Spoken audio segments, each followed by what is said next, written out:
come succede per tanti bottegari, anche in sto caso qua scoprimo d'aver sbagliato tutte le volte che le chiamà. Come per Gigi Mameli, come per la Maria Aloni, scoprimo a sorpresa che non è i veri nomi.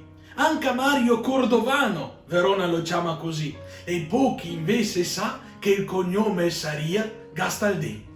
Da dove viene lo sto nome? Che la portà fortuna alla bottega? È un soprannome frutto di qualche bega? Incredibile ma è vera, l'è un nome che sta a studiare.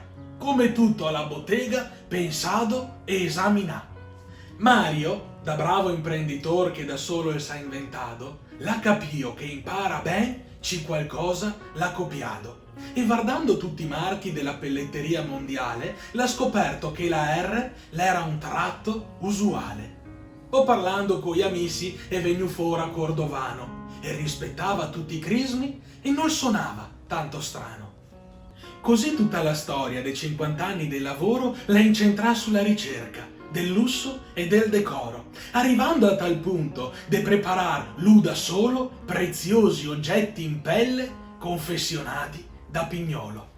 Fin il grande artista, lo scultor francese Armand, innamorato della bottega e galassà un'opera in mano. Lo si sa che la vita la fa qualche scherzetto, ma è lì che si vede a ci il successo che va stretto. E così anche stavolta che è un esempio di solidarietà, di fiducia verso chi, già una volta, la sbaglià. Grazie alla voglia di riscatto, alla pazienza e all'umiltà, continua la lunga storia di sta bottega di qualità.